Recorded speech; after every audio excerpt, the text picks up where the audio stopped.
زمانی که یه تیپ رو در واقع دارید و میخواین نصبش کنید باید نقطه درستی نصبش کنید. خب تیپ یه شماره داره و یه شیار داره، درسته؟ اما این شیار تیپ یه لبه بالا داره و یه لبه پایین داره که لبه پایین دیگه تموم میشه کار. شما باید زمانی که تیپ رو نصب میکنید اول از اینکه قد ناخن رو کامل باید کوتاه کنید، بعد سایز بگیرید.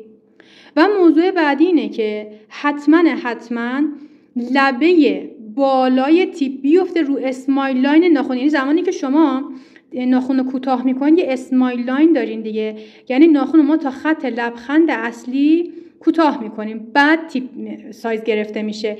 اون لبه بالاه میفته رو اسمایل لاین، قسمت پایینی هم میفته در یک مقداری از صفحه ناخن. خب اما اگر شما بخوای قد رو بذاری بمونه، رو این تیپ بذاری 100% ناخنت از زیر آسیب میبینه و موضوع بعدی اینه که فشاری که اون زیر آسیب میبینه تحمل نمیتونه بیاره، چون فقط با چسب عادی دیگه چسب خورده دیگه.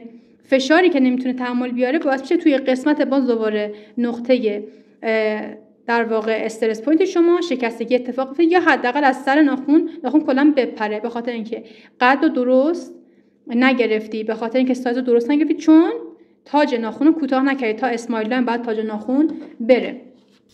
یه نیپر داشته باشید مخصوص کوتاه کردن ناخن. خب اگرم که خب مشتری خودش علاقه داشت یا اصولا خودشون یا ناخنشون رو گرفتن یا اینکه همون لحظه که ناخنگیری استریل شده رو بهشون بدین، شما باید با یه دونه نیپر بتونید قد ناخن رو کامل کوتاه کنید تا اسمایل لاین، یعنی تا این مرزی که دیگه ناخنی نباشه. اگر نه شما یه تیپ سایز درست ندارین.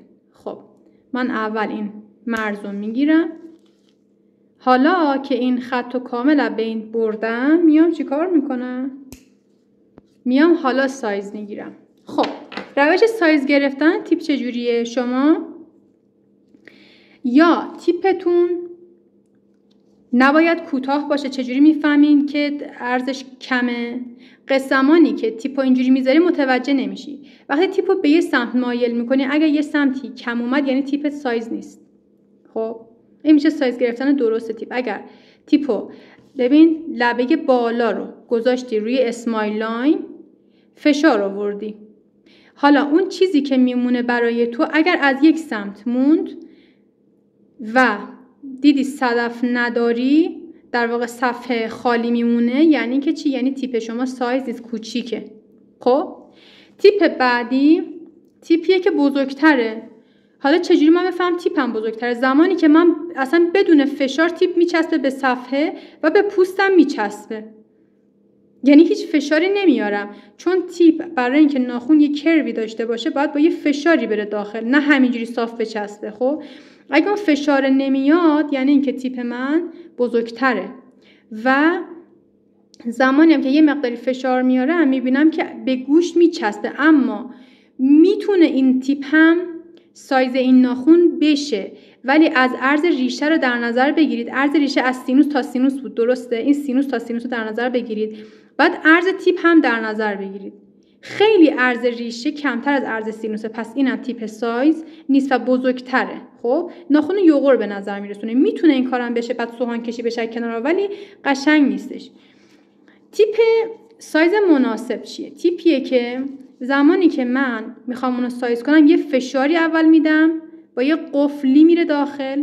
وقتی هم قفل میکنم یه گوشم میزنم، میبینم که تیپم قشنگ فیت ناخونه، فیت به فیت ناخونه، یعنی یه گوشم که من میذارم میبینم اون گوشم دقیقاً کامل کاور کرده، ولی با یه فشاری من این کار رو انجام میدم. اگه یه دفعه بچسبه نه، اون نیست. و اگر اون فشار رو بخوای در نظر بگیری این شکلی که من زمانی که نگاه کن این ناخن از این سمت اگه من بگیرم فشار میدم فیت میشه، ولی وقتی فشار نمیدم این شکلی یه حالت فاصله بین ناخن هست، ولی وقتی فشار میدم تازه مماس میشه. اون میشه تیپ ناخنت که وقتی فشار میدی از گوشه ها هم که اینور اونور میکنی میبینی که کاملا یه دست.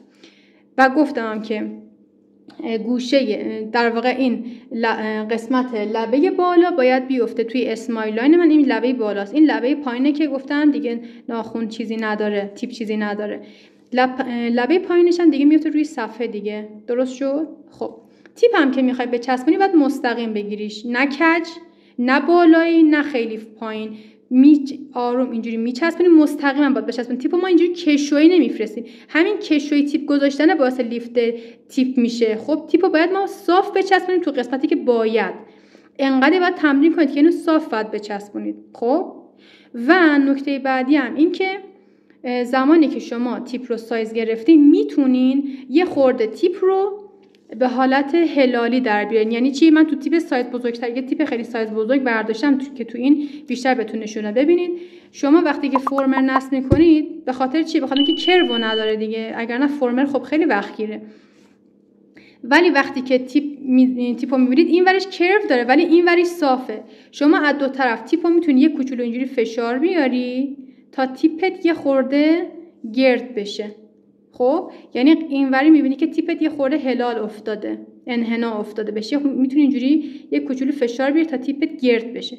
منتها خیلی فشار نرید که تیپتون دیگه اینجوری بشکنه ها، اینجوری هم نباشه. در حدی بیارین که این خط سفیده، این خطی که با فشار زیاد ایجاد شده خیلی ایجاد نشه.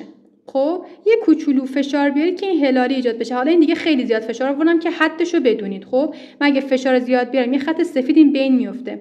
حالا کسایی که تیپ فیک میگیرن بهشون میندازن خودشون متوجه نمیشن. وقتی که شما این فشار رو بیارید تیپ قاعدتا میشکنه اگر تیپتون با کیفیت نباشه. اما وقتی کیفیت داشته باشه فقط این خط سفید روش میفته، نمیشکنه. اما بهتره که برای تیپ خیلی هم حالا این فشار نیارید. گرچه اگه همین فشار هم بیارید میتونید کرو خیلی قشنگتری ایجاد بکنید. منتها از زیر شما یه دونه مثلا یه خط سفید این وسط میفته براتون. خب در غیر این صورت میتونید هم یه کوچولو تیپتون اینجوری فشار بیارید و بعد مواد گذاری کنید که اینجوری دیگه کرو داره. نگاه کنید الان این تیپ در واقع با فشاره و این تیپی هم هستش که تو حالت عادیه. میبینید چقدر کروش فرق میکنه. پس میتونید تیپتون رو این شکلی یه مقداری فشار بیارید که تیپتون تو حالت در واقع کرو قرار بگیره. تیپ هایی که با کیفیت هستن این کرو چون بین ساختار مولکولیش انسجام زیادی هست نمیشکنه، که بچه‌ها هم حالا میگن که اگر ما این کارو کردیم بعد یه فشار اومد از این قسمت شکستین، چون ساختار پیوند مولکولیش خیلی قویه این هیچیش نمیشه. حالا بعضیا این خط زیر رو دوست ندارن بیفته، من دیگه گفتم که حالا اونقدر هول ندین که این خط زیرم بیفته. بریم برای عملیاتی نصب تیپ که خیلی در مورد تیپ صحبت زیاد دارم. زمانی که تیپ و سایز گرفتین تا اینجا اوکی. خب یه خورم کرو دادیم به تیپمون. خب حالا من میخوام این تیپی که بهش خورده کروم دادم بیام بچسبونمش. اول از اینکه حتما زیر تیپتون یه شیاری داره، تو این قسمت شیار حتما خط و خش ایجاد بکنید با سرسوهان. یه سرسوهان شمعی به سمت چپ و راست یکی دو بار ضربه بزنید. باید کامل تیپو توی تا 5 ثانیه دیگه هر تیپی رو نهایتاً توی شیارش خط و خش ایجاد کنید. تاش 5 ثانیه، بیشتر نمیخواد تلاش بیهوده بکشین. خب بعد چی کار میکنید؟ میاین با در واقع سوهانی که دارین میای تیپو از سر اینجوری میگیری. خب و شروع میکنی به سوهان کشی کردن روی در واقع مرز تیپ. ما میخوایم خط تیپو که روی ناخن میفته بعد سوهان کشی کنیم. ما قبل از اینکه روی ناخن بذاریم ما بین ببریمش، ولی یه جوری نباید بکشیم که ناخن تیپ بین بره. خب اگر شما خط تیپو بخوای مثلا بین بر اینجوری بکشی، خط تیپو اینجوری خراب میکنی، یا اینکه مثلا بخوای این شکلی سوهان بکشی اینجوری خط تیپو خراب میکنی، اشتباهه. خب اینو گفتم که اول اشتباهات بچه‌ها بگم که این شکلی سوهان نکشید، کلا تیپو بین برید و فرمشو دفرمه میکنید. بعد چه شکلی تیپو بکشی؟ ببین باید تیپو بگیری از سمت شماره دستت، قسمت که میخوای خط و خش بنازی روی سطح ناخن و اون خط تیپو کمتر داشته باشه محوش بکنیم. میایم چیکار میکنیم؟ میایم با سوهان به صورت مورب از بالا به پایین به سمت خط، به سمت در واقع لبه پایین مایل سوهان کشی میکنیم. مستقیم به لبه پایین فشار نمیریم، مستقیم به گوشه ها فشار نمیاری. به این شکل از بالا به سمت پایین. باز دوباره این سمت هم همینطور از بالا به سمت پایین مورب چند بار که ضربه بزنید که سوهانتون یه خورده فشاری باشه. حجم زیادی از خط تیپو من از بین بردم. خب با همین چند تا حرکت دیگه سوهان کشی برای خط تیپ از بین بردن خیلی کم میشه.